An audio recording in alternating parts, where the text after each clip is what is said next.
Primera de Pedro, el capítulo 1.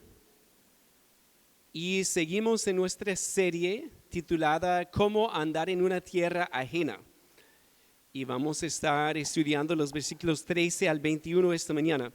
¿Alguien puede adivinar de cuál país viene la imagen que está en pantalla? ¿Eso? Es una imagen de Afganistán.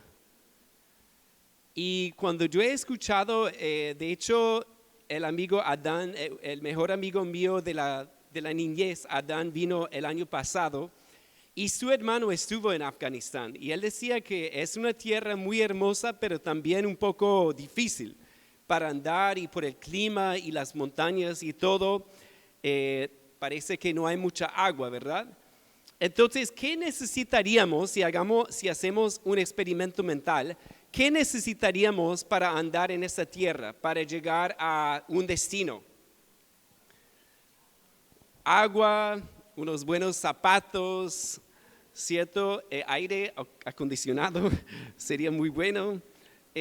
Pero más, bueno, comida también. Más que todo pienso que necesitaríamos dirección. Porque si no sabemos hablar el idioma, si no conocemos, si ustedes me preguntan en dónde están las cosas en Afganistán, quedo gringo, totalmente. Ahí que no, o sea, miré un mapa, pero no lo tengo aquí, ¿verdad? Entonces si nos dijeran, no, tienen que llegar a Kabul, la capital, bueno, no sabemos cómo llegar, no conocemos, pero con un buen guía turístico no, un buen guía, ¿verdad? Seguramente no hay muchos turistas en Afganistán, pero bueno, necesitaríamos dirección.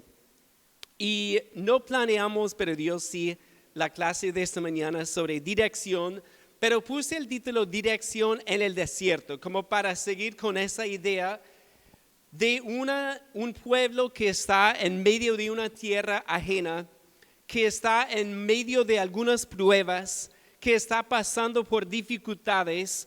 Y vimos en el versículo 1 del capítulo 1, habla a los expatriados de la dispersión. Es decir, personas que están fuera de su hogar, están lejos de su tierra. De hecho, también en el 2:11, si quieren mirar ahí como dice Pedro, él dice, amados, yo os ruego que a extranjeros y peregrinos, que os abstengáis de los deseos carnales que batallan contra el alma. Entonces, ahí habla de extranjeros y peregrinos. Y quiero usar como esa metáfora de un desierto para nuestro peregrinaje, nuestro viaje en este mundo. Y Dios nos está llevando a estar en su presencia, ¿cierto? Pero mientras tanto necesitamos dirección, porque no es fácil. De hecho, lo que vamos a leer hoy nos hace pensar en el Éxodo. Y un comentarista, J. Ramsey Michaels, me ayudó a ver eso, que hay algunas alusiones en el 13 al 21 al Éxodo. Y vamos a ver eso, que los israelitas tuvieron que salir de Egipto y cruzar el desierto, y ellos debían alistarse para eso y debían tener la esperanza puesta en Dios, y sabemos que no fue así. Pero vamos a ver hoy, bueno, hace 8 días el pastor Alfredo predicó el 1 al 11, y cuando hablé con él, estábamos de acuerdo en algo, que hay tantas verdades en esos versículos. ¿Notaron eso? Demasiada teología, demasiadas verdades ahí, pero cuando llegamos al 13, las primeras palabras que dicen, por tanto. Entonces vimos mucha teología hace 8 días y hoy es el momento para aplicarlo, para decir qué hacemos con todo eso que vimos, por tanto. Y vamos a leer el pasaje y después orar. Dice el 13, por tanto, ceñid los lomos de vuestro entendimiento, sed sobrios y esperad por completo en la gracia que se os traerá cuando Jesucristo sea manifestado. Como hijos obedientes, no os conforméis a los deseos que antes teníais, estando en vuestra ignorancia, sino como aquel que os llamó es santo, sed también vosotros santos en toda vuestra manera de vivir. Porque escrito está, sed santos porque yo soy santo. Y si invocáis por Padre aquel que sin acepción de personas juzga según la obra de cada uno, conducíos en temor todo el tiempo de vuestra peregrinación. Ahí vemos esa palabra otra vez. Sabiendo que fuisteis rescatados de vuestra vana manera de vivir, la cual recibisteis de vuestros padres, no con cosas corruptibles como oro o plata, sino con la sangre preciosa de Cristo, como de un cordero sin mancha y sin contaminación, ya destinado desde antes de la fundación del mundo, pero manifestado en los postreros tiempos por amor de vosotros, y mediante el cual creéis en Dios, quien le resucitó de los muertos y le ha dado gloria, para que vuestra fe y esperanza sean en Dios. Oremos. Padre, gracias te damos por esta mañana, gracias por tu palabra. Padre, como escuchamos en la escuela dominical, el tiempo de impacto, Padre, tú quieres dirigirnos, tú quieres guiarnos, Padre, pero necesitamos tu dirección. Y hoy queremos darte gracias porque en tu palabra encontramos la dirección que necesitamos, Padre. Oramos que nos guíes hoy, que me des las fuerzas para predicar, Padre, y que toda palabra sea agradable a ti y que todos podamos ponerle mucha atención, Padre. Oramos que tú quites cualquier distracción, que nos permitas, Padre, ver la verdad aquí plasmada en tu palabra y que tu Espíritu obre también, Padre. Si hay alguien que no conoce al Cordero, que no conoce al Salvador Cristo Jesús, oramos que hoy día pueda, Padre, hoy pueda entender su necesidad y creer en el Hijo de Dios para ser salvo. Gracias, Padre. Te lo pedimos en el nombre y los méritos de Jesús. Amén. Vemos aquí entonces que Pedro sigue hablando a un pueblo extranjero y peregrino. Y él quiere que seamos obedientes. Aquí lo vemos ahí al final, lo leímos, ahí cuando habla, al final no fue, ahí el 17 creo que es. El 17 sí menciona la peregrinación, ¿cierto? La peregrinación. Y vemos ahí también el 14, como hijos obedientes. Entonces, Dios nos quiere hablar y nos explicar cómo ser obedientes en esta peregrinación. Y como ya mencioné, vamos a ver directrices para hacerlo. En el desierto, en nuestra vida, especialmente cuando estamos pasando por dificultades, Dios quiere que seamos obedientes. Y vamos a ver dos directrices esta mañana, solamente dos, porque podríamos ver más, pero quería enfocar la prédica en estas dos. Y vamos a leer el 13 primeramente. Por tanto, ceñid los lomos de vuestro entendimiento, sed sobrios y esperad por completo en la gracia que se os traerá cuando Jesucristo sea manifestado. Vemos aquí que en el original, ahí el mandato en el original es solamente esperad, porque vemos ahí que hay dos palabras más que se traducen con mandatos, ceñid los lomos y sed sobrios.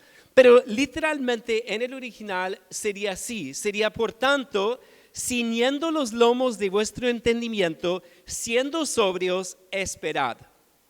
¿Ok? El verbo principal es esperad, pero vemos cómo hacerlo con esos primeros dos verbos, ahí ceñid los lomos y sed sobrios. Entonces, aquí vemos la primera directriz y es fijar la esperanza en la venida del Señor Jesucristo. Ahí lo vemos porque dice al final, esperad por completo en la gracia que se os traerá cuando Jesucristo sea manifestado. Entonces, fijar la esperanza en la venida del Señor Jesús es la primera directriz en un desierto. Cuando estamos pasando por dificultades, cuando estamos ante una tentación, cuando pasamos por una dificultad de salud o dificultad económica o un conflicto grande en nuestra vida o una debilidad espiritual, debemos fijar la esperanza en la venida del Señor Jesucristo. Nos recuerda esto algo de los israelitas, y yo quería mirar rápidamente aquí Éxodo 12, el versículo 11. Miren conmigo el segundo libro de la Biblia, Éxodo, el capítulo 12.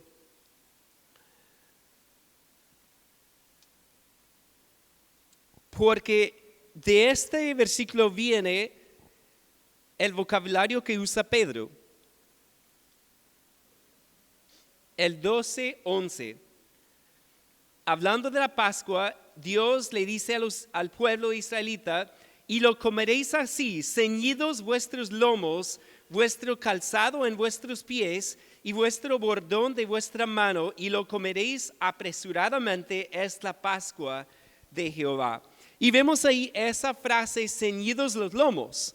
¿Qué quería decir eso? Pues ellos debían ceñir sus lomos, es decir, alistarse, porque usaban vestimenta larga con ese calor en el desierto. Debían usar eso y ceñir sus lomos para poder caminar o correr. Bueno, caminar más que todo por el desierto. Entonces debían estar preparados. Y entonces Pedro, si regresamos a 1 Pedro, él usa esa misma idea, ¿cierto? Usa esa misma idea cuando dice: por tanto, ceñid los lomos de vuestro entendimiento. Es una forma muy interesante de decirlo, ¿cierto? Como alistarse mentalmente para el viaje. Prepárense. Como los israelitas que salían de Egipto debían estar preparados, nosotros también debemos estar preparados. Debemos alistarnos mentalmente. La pregunta ahí sería: ¿cómo así que debemos alistarnos o alistar el intelecto para esperar en la venida del Señor? Porque, como ya dije, debemos ceñir los lomos de nuestro entendimiento para poder esperar en la venida de nuestro Señor. ¿Por qué tenemos que prepararnos mentalmente? Porque esperar es una obra de nuestra voluntad, ¿cierto? Porque es una decisión ver el panorama y ver qué está enfrente a pesar de las apariencias. Es decir, yo decido fijar mi esperanza en Cristo y en su venida. Y muchas veces hay adversarios, muchas veces hay dificultades, y humanamente hablando, lo que no queremos hacer es fijar la esperanza en Él. Pero la voluntad es instruida por el entendimiento. Entonces, ¿qué tenemos que conocer muy bien? Lo escuchamos esta mañana. Su palabra, ¿cierto? Tenemos que conocer su verdad para instruir nuestra voluntad. Y la palabra nos enseña que Cristo vino, que murió por nuestros pecados, fue sepultado, y ¿qué pasó? Resucitó, después ascendió, y hemos cantado, está a la diestra del Padre, pero en algún momento Él vendrá.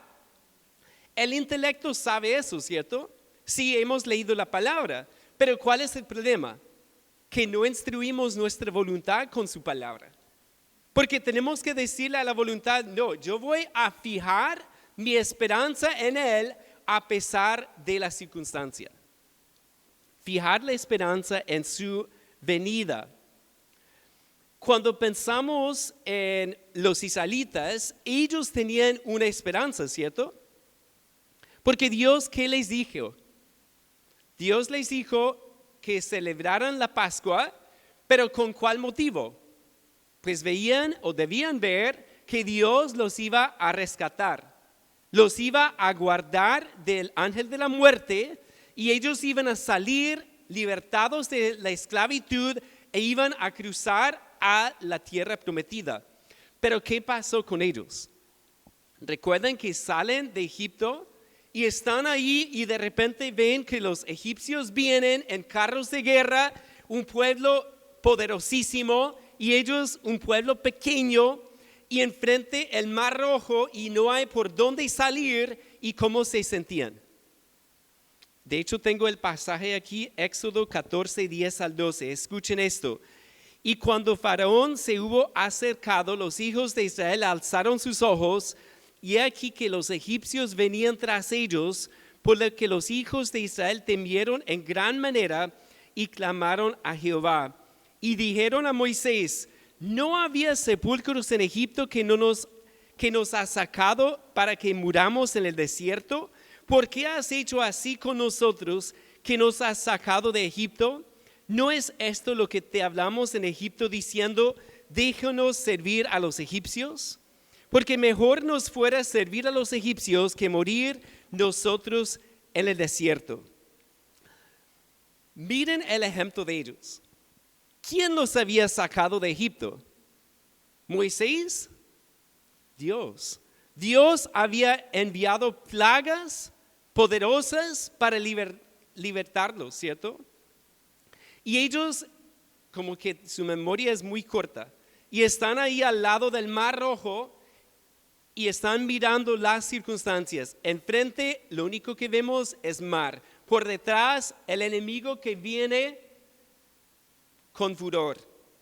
Y ellos empiezan a hablar tonterías, ¿cierto? Dicen: no, pues en Egipto dijimos que queríamos servir al faraón. ¿Cómo así?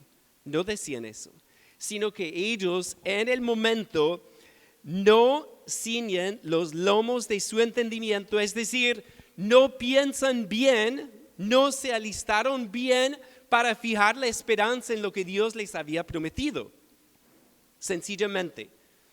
Vemos ahí también que en el versículo dice: por tanto, ceñid los lomos de vuestro entendimiento, sed sobrios, que tiene una idea muy similar. La NTV traduce: ejerciten el control propio. En medio de un desierto espiritual, en medio de una dificultad, en medio de un conflicto, en medio de algún sufrimiento, ¿qué pasa? A veces nos fijamos en la circunstancia y se nos olvida la esperanza. Y no somos sobrios. Y sencillamente reaccionamos ante la circunstancia y no nos fijamos en Dios y la esperanza de la venida de Cristo. ¿Cuántos creen que Él viene? ¿Amén? Bueno, amén. Están despiertos. Qué bueno. Entonces, ¿pero qué pasa? En ese momento, nosotros, por ser finitos, no vemos el futuro. Lo hablamos o lo escuchamos en la escuela dominical. No vemos el futuro, pero ¿quién ve el futuro? ¿Será que estamos seguros en su mano? Como el pueblo de Israel, que Dios los había sacado de Egipto poderosamente, ahí están y se olvidan todo lo que Él había hecho. No eran sobrios y no estaban preparados mentalmente y por lo tanto no esperaron en Dios. Dijeron cosas ridículas, que querían servir al faraón, querían regresar. No tenía sentido. Pero ¿cómo pensamos cuando estamos bajo presión, hermanos? Cuando algo pasa inesperado, la vida toma un giro inesperado y no sabemos qué hacer. Hay una tentación de reaccionar ahí mal, ¿cierto? Y hace 2 años íbamos a la conferencia Centrados con un grupo, bueno, en mi carro, con algunos hermanos, los veo, algunos que estaban en mi carro y felices de estar yendo a una buena conferencia y escuchar la palabra de Dios. Pasamos el puente grande que es chévere, giramos a la derecha por el corredor portuario, pagamos el peaje y 2 policías ahí y me pararon. Y yo tranquilo, fresco, que todo bien, buenos días, ¿cómo están? Excelente, los papeles. Saco los papeles y el hombre mira: señor, su SOAT está vencido. Hermanos, y por 1 mes incluso. Uno tiene que pagar tantas cosas que se me había olvidado, había pagado el SOAT de la moto, pero se me olvidó el del carro. En ese momento, ¿qué pasa? Estoy ahí con 4 hermanos de la iglesia, tenemos que llegar a una conferencia y ahora sin SOAT y mi corazón empieza a latir así y yo empiezo a pensar tonterías, ¿cierto? Porque no estaba mi mente, mi entendimiento, no había ceñido los lomos de mi entendimiento, no era sobrio en ese momento. Gracias a Dios, los hermanos oraron, me ayudaron y pues traté de no decir mucho porque no podría hablar casi. Estaba pensando locuras, como puede pasar. Incluso al pensar en eso empecé a sentir lo mismo. Qué cosa. Pero bueno, sí, estoy aquí sano y salvo. Pero bueno, nos bloqueamos, ¿cierto? Y esto puede ocurrir cuando recibimos una noticia difícil, por ejemplo, en el momento uno se bloquea. Como este pueblo, estas personas estaban en persecución, estaban bajo presión y la tentación ahí es empezar a pensar cosas que no son, no pensar en la realidad y pensar qué quiere Dios que yo haga, no tener los lomos del entendimiento ceñidos, no ser sobrio y por lo tanto no esperar en la venida de Cristo Jesús. ¿A cuántos nos ha pasado? ¿Cierto? Tomamos una decisión sin fijar la esperanza en la venida de Cristo, solamente en la circunstancia y cómo se ve el panorama. Bueno, se me olvidó, ahí estaba al lado del río Magdalena, no el Mar Rojo, ¿cierto? Pero parecía. Y eso es lo que pasa, que estamos ahí y no vemos una salida. Yo no veo una salida. ¿Qué hago? Pero la palabra de Dios nos dice, no. Dios en su soberanía sabe lo que está haciendo con su pueblo. Y me gustó mucho lo que dijo el pastor Alfredo hace 8 días, de sufrir bien, de darle el valor al sufrimiento que Dios quiere. ¿Por qué? Porque ahí vamos a crecer, ahí vamos a realmente poner la esperanza en Cristo. Si no hubiera ninguna lucha en la vida, ¿cuál sería nuestra esperanza o cómo sería nuestra esperanza? Si siempre con salud, siempre con dinero, siempre todo bien en casa, con todos los hijos, con toda la familia extendida, mejor dicho. Pero ¿saben qué? Dios permite luchas porque en esas luchas, ¿qué pasa? Uno dice, wow, mi salud es frágil. En un momento puede cambiar la situación de mi salud. Entonces yo no puedo poner la esperanza en mi salud, en mi cuerpo, en las cosas de ese mundo, sino que tengo que fijar la esperanza en la venida de Cristo, que es algo seguro. Como los israelitas debían mirar la tierra prometida. Entonces la primera directriz, ¿cuál es, hermanos? Fijar la esperanza en la venida del Señor Jesús. Noten algo, y esto me ayudó porque al pensar en mis hermanos que estaban conmigo, me ayudaron mucho, muchísimo, y gracias a Dios por ellos. Porque uno solo, ¿qué hace? Si uno está bajo presión, aislado de todos, no orando con su iglesia, si me alejo de la iglesia bajo presión, ¿qué va a pasar? Noten ahí que los verbos ceñid, sed sobrios, esperad, ¿en cuál persona están? Segunda persona plural, es decir, es algo que hacemos juntos. Es algo que hacemos juntos. Por eso estamos aquí escuchando la palabra, cantando, orando juntos. ¿Por qué? Nos necesitamos. Amén. Nos necesitamos. Porque en ese mundo, ¿qué tan fácil es desviarse? Es muy fácil. Especialmente si uno está solo. Porque uno solo piensa 1000 cosas, ¿cierto? Pero muchas veces no pensamos bien. Y por eso necesitamos a nuestra iglesia. Si estoy pasando por una dificultad, yo debo acercarme a mis hermanos y pedir ayuda. Porque si no, no voy a esperar en la venida de Cristo como Dios quiere. Eso habla de ceñir los lomos de nuestro entendimiento y ser sobrios. Es algo que hacemos juntos. Muy bien, lo peor sería aislarse en medio de una prueba, sino que debemos más bien acercarnos a Dios y acercarnos a nuestros hermanos porque es algo que hacemos juntos. Muy bien, la primera directriz entonces es fijar la esperanza en la venida del Señor Jesús. Miremos ahora el 14 al 16. Como hijos obedientes, no os conforméis a los deseos que antes teníais estando en vuestra ignorancia, sino como aquel que os llamó es santo, sed también vosotros santos en toda vuestra manera de vivir, porque escrito está, sed santos porque yo soy santo. Hermanos, esto no es complejo, pero ¿cuál sería la segunda directriz? Ser santos, o lo puse así, vivir en santidad. Vivir en santidad. Sale directamente de nuestro texto y de hecho vamos a ir hasta el 21 con esa idea de vivir en santidad. ¿Será que Dios es soberano? ¿Qué escuchamos en la escuela dominical? Vivir en santidad es la voluntad de Dios y aquí lo vemos claramente otra vez y dice en el 14, como hijos obedientes no os conforméis a los deseos que antes teníais estando en vuestra ignorancia. ¿Saben en dónde aparece ese verbo no os conforméis en la Biblia? Romanos 12:2 y lo leímos esta mañana, ¿cierto? Habla ahí de amoldarse al mundo, a la forma de pensar de este mundo.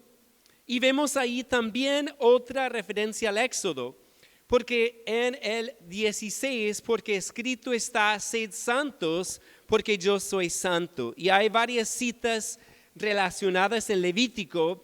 Levítico 11, 44, 45 dice lo mismo y está vinculado al Éxodo. Es decir, Dios los rescató de la esclavitud y cómo debían vivir ellos como su pueblo.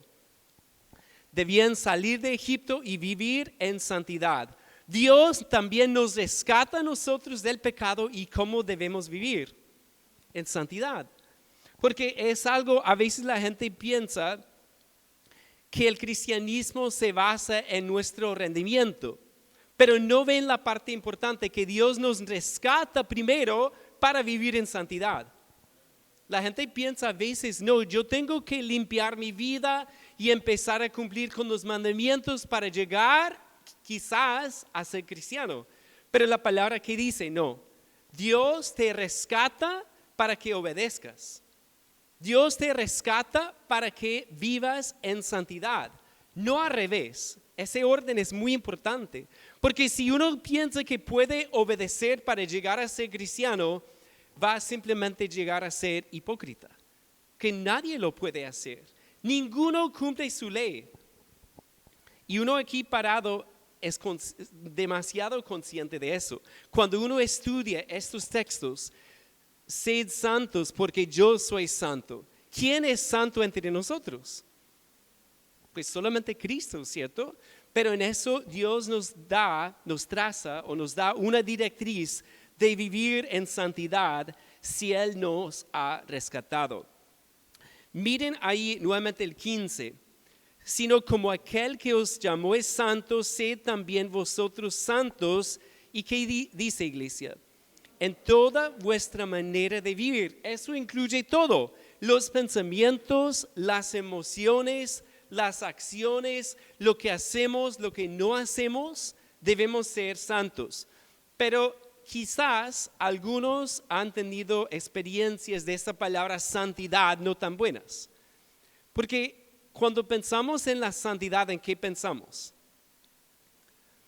A veces la gente piensa en algunas reglas o en cumplir con ideas de un pastor tal vez o de una iglesia. Entonces, no, yo voy a vivir en santidad y voy ahí con mi lista. Esto,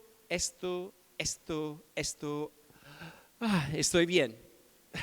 Pero no es la idea. Esa palabra santo tiene la idea en su raíz de estar apartado de algo, apartado del pecado y separado para la gloria de Dios, como Dios mismo. Dios mismo como es, apartado del pecado y dedicado a su propia gloria.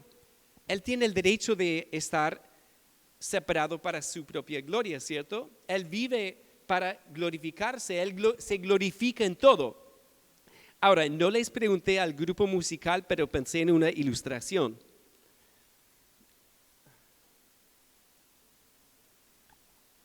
Y lo voy a hacer con cuidado, pero este instrumento es un instrumento santo, ¿cierto? ¿Por qué? Porque es un instrumento apartado para algo. ¿Para qué es apartado? Para Dios, ¿cierto? Esta guitarra no debe estar en una cantina el sábado en la noche, ¿verdad? ¿Qué tal? Porque tiene un propósito de sonar para la gloria de Dios. Tampoco, y bueno, no tengo manos para hacerlo, pero imagínense ustedes si yo usara esta guitarra para derribar un muro, como hacen algunos rockeros, ¿cierto? Pero no es el uso correcto de una guitarra. Y en eso debemos recordar eso, que ese instrumento es para la gloria de Dios, separado la guitarra para la gloria de Dios. Nosotros también, si Él nos rescata, nos aparta del pecado con un propósito. Así que la santidad no es algo negativo. Como que, ay, no, ahora tengo que vivir en santidad y no puedo hacer esto y aquello y, ay, qué aburrido esto. No es la idea. La idea es que no, Dios me rescató y me da el gozo y el privilegio de vivir para su gloria. Yo no tengo que seguir esos pecados. Yo no tengo que vivir con esos deseos que tenía antes. ¿Por qué? Porque Dios me ha apartado para su gloria. Como un instrumento en sus manos podemos ser usados, amén. Y eso es lo que vemos aquí, debemos vivir en santidad. Y lo bonito de este pasaje es que vemos maneras prácticas de vivir en santidad. Vemos, por ejemplo, en el 14, vamos a regresar al 14, como hijos obedientes, no os conforméis a los deseos que antes teníais, estando en vuestra ignorancia. Ahí habla de amoldarse, ¿cierto? Y eso es chévere cuando uno hace algún tipo de postre en donde echas ingredientes y en un molde y lo pones en la nevera, ¿cierto? Y esperas y después el postre está amoldado a ese molde. Eso es chévere con un postre, pero con la vida humana no. Cuando vivimos en el molde del mundo, eso es muy triste, porque Dios nos ha sacado de eso. Dios nos ha dado libertad para vivir para su gloria. Entonces, Él habla aquí de los deseos que antes teníais, estando en vuestra ignorancia. Me hice la pregunta, ¿qué en el libro de Primera de Pedro, qué significa? Y él aquí no lo explica mucho, pero miren el capítulo 2:1. Vemos algunos ejemplos de cosas que debemos rechazar, desechando pues toda malicia, todo engaño, hipocresía, envidias y todas las detracciones. Son ejemplos de la forma de vivir antes, de pagar con la misma moneda, ¿cierto? De vivir una mentira. Miren el 2:11. Amados, yo os ruego como extranjeros y peregrinos que os abstengáis de los deseos carnales que batallan contra el alma. Ahí deseos carnales pensamos en el cuerpo, pero la carne es algo más amplio. La carne es la vida apartada de Dios. La carne es cuando vivimos conforme al yo y no conforme a la palabra de Dios. Entonces debemos rechazar y abstenernos de esos deseos carnales. También, si miramos en los capítulos 2 y 3, vemos el deseo de devolver mal por mal. Lo vimos en la Santa Cena, ¿recuerdan eso? Que habla ahí de no,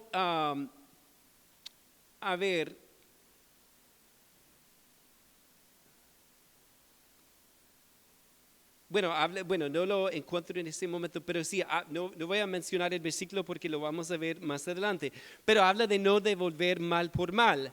En el capítulo 4 nos exhorta a evitar el desenfreno, el 4:3, podemos ver eso.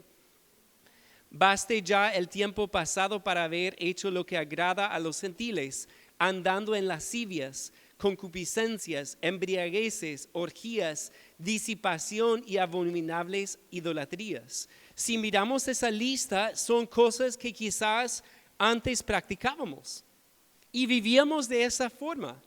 Y como el pez que vive en el agua, el pez no piensa en el agua, simplemente vive así porque todo el mundo lo hace.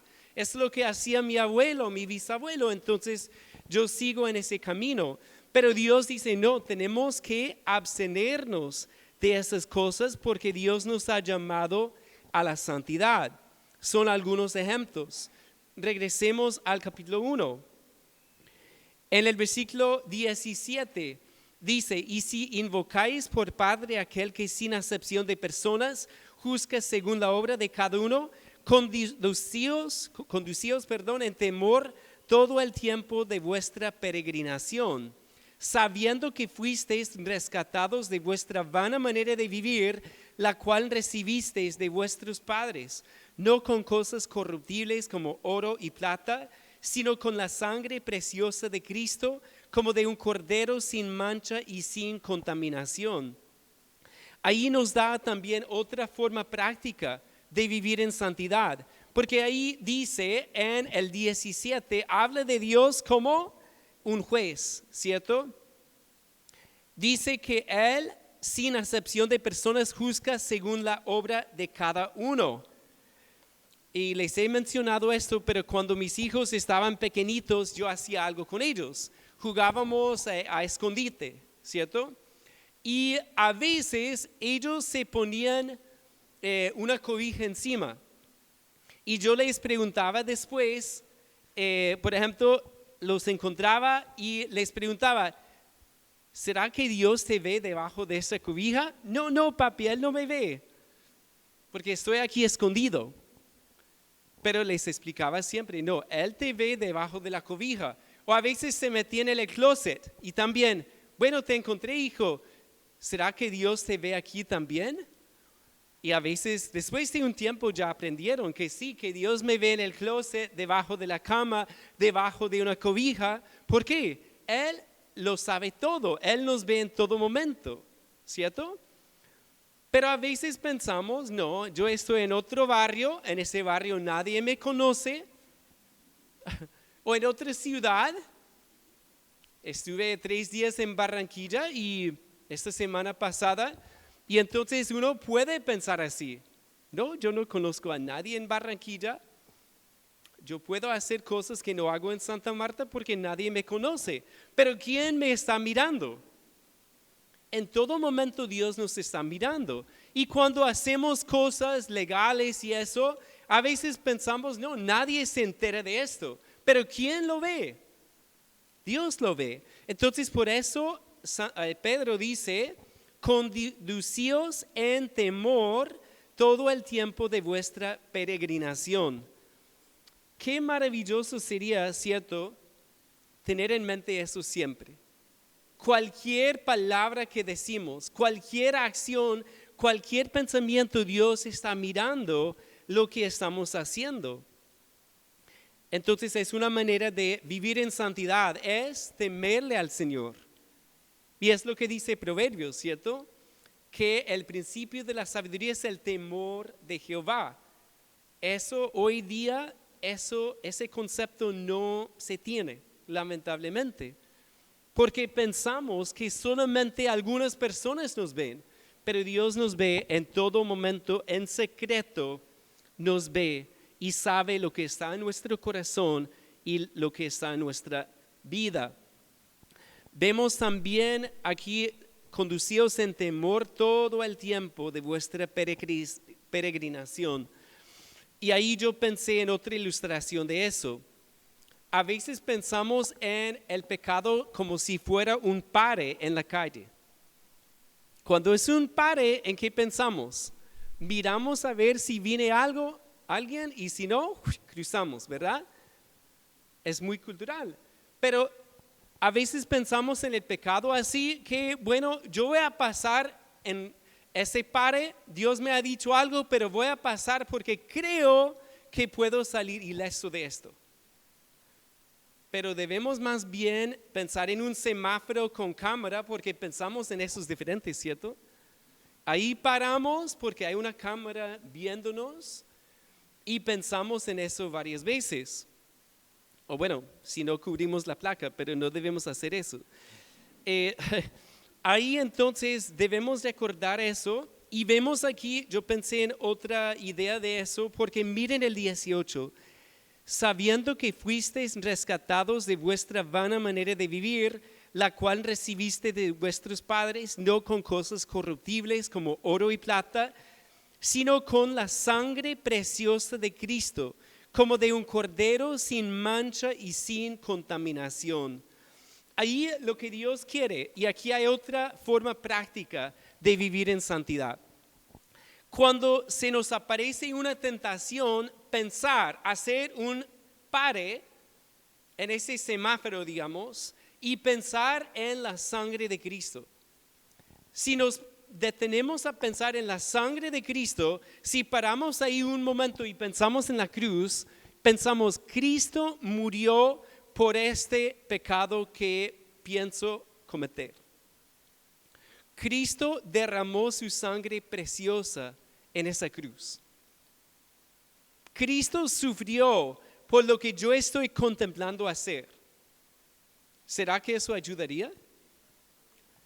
¿Cómo podemos, y hermanos, esto es muy tremendo, porque a veces literalmente hay una tentación ahí y la estamos contemplando. Y Dios nos da un momento para pensar, ¿será que sí? ¿Será que no? El texto aquí nos dice que debemos meditar en ese sacrificio de Cristo. Y es muy interesante, él dice, no con cosas corruptibles, el 18 como oro y plata. Cuando pensamos en algo corruptible, no pensamos en la plata y el oro, porque son cosas que duran. Pero en comparación con la sangre de Cristo no son nada. Él derramó su sangre. Él sufrió en esa cruz por mí y por ti. Entonces, ¿qué debemos hacer? En ese momento de estar contemplando la tentación, hacer un pare mental y decir, no, yo quiero meditar más bien en Cristo, en mi amado Salvador. ¿Qué hizo por mí? ¿Cómo voy a ofenderlo a Él si Él estuvo colgado en esa cruz por mis pecados? Y Dios nos da ese momento de reflexión, y si nos fijamos en su cruz, es una forma muy práctica de evitar ese pecado. Si lo hacemos bien, nos quita esa tentación, decimos, no, yo no necesito eso, yo más bien debo correr a mi Salvador, porque Él murió por mí, Él me redimió, Él me rescató. ¿Cómo voy a regresar al barro en el cual vivía yo si Él me rescató? A regresar a la forma de vivir antes y vivir en esos pecados en los cuales vivía antes. Ahora no, Él me ha rescatado. Entonces es una forma muy práctica y podemos todos aplicar eso y pensar en el momento de una tentación, pensar y meditar en su sangre preciosa como de un cordero sin mancha y sin contaminación. Y miren el 20, ya destinado desde antes de la fundación del mundo, pero manifestado en los postreros tiempos por amor de vosotros. Miren eso, hermanos, que no es solamente que se le ocurrió a Dios en algún momento, sino que es un plan eterno. Desde antes de la fundación del mundo, en su plan eterno, enviaba a su Hijo Cristo para rescatarnos. Entonces no es algo que se le ocurrió en el momento, sino es algo que Él ha planeado en su soberanía. Entonces, ¿cómo puedo yo pecar contra Cristo cuando Él es ese cordero que venía por mí desde la eternidad? Vemos ahí el 21, y mediante el cual creéis en Dios, quien le resucitó de los muertos y le ha dado gloria, para que vuestra fe y esperanza sean en Dios. Y vemos ahí también que cuando pensamos en Cristo, tenemos que recordar lo que Él hizo. Ahí lo dice, ¿cierto? Dios lo resucitó de los muertos y le ha dado gloria. Entonces, nuevamente, ¿cómo puedo pecar contra Cristo, el Cristo glorificado? Cuando lo vemos en Apocalipsis, ¿cómo lo vemos? con ojos de fuego, ¿cierto? Con una mirada que penetra a nuestro corazón. Y entonces, ¿cómo puedo ofender a mi Señor si Él ha recibido gloria de su Padre, que Él está exaltado y ante Él debemos rendirnos, ¿cierto? Para no pecar contra Él. Y miren cómo termina el 21, para que vuestra fe y esperanza sean en Dios. En todo esto nos recuerda que Dios es el centro de nuestra fe, que el Dios Trino, el Padre, el Hijo y el Espíritu Santo es el centro de nuestra fe, el Dios Trino, pero la tentación quiere desviarnos de eso. Como los israelitas en el desierto, que las tentaciones los desviaron, ¿cierto? El becerro de oro, ¿qué desvío tan fuerte? Dios se les revela desde el monte Sinaí y al rato, ¿qué están haciendo? Pecando, adorando un becerro de oro. Lo habían dejado, ¿por qué? Porque no tenían su esperanza fijada en Dios. Su fe no estaba puesta en Dios y no estaban viviendo en santidad. Y es por eso que la invitación de esta mañana es ser hijos obedientes, vivir en santidad y fijar nuestra esperanza en Dios, en su Hijo, en la venida de su Hijo, quien es el Cordero sin mancha y sin contaminación. Y hay una invitación aquí, porque esto es más que todo para los que ya creemos en Él, ¿cierto?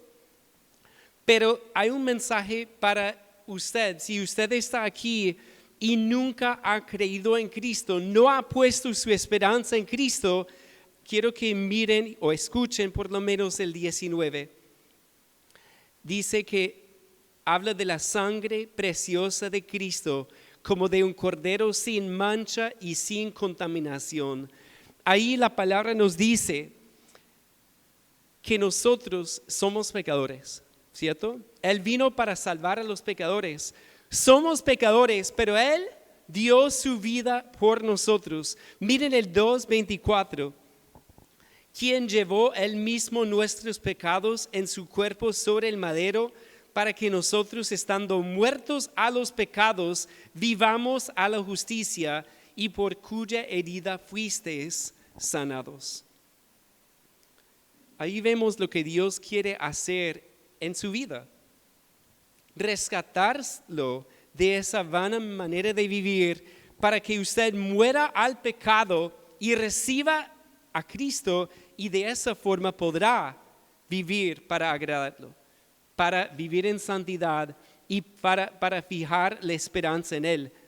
Porque dice el 25, porque vosotros erais como ovejas descarriadas, pero ahora habéis vuelto al pastor y obispo de vuestras almas. Ahí tenemos que reconocer que somos ovejas descarriadas y a veces eso nos cuesta. Cuesta decir que hemos pecado, que nos hemos desviado, pero hay que hacerlo porque Cristo vino para salvar a los perdidos. Cristo vino para sanar a los enfermos, no a los sanos. Cristo vino a salvar a aquellos que estamos dispuestos a decir, sí, yo he pecado y yo no puedo salvarme a mí mismo, solamente Él lo puede hacer, porque Él murió por mí, fue sepultado y resucitó. Y en Él podemos tener la esperanza y la fe. Oremos.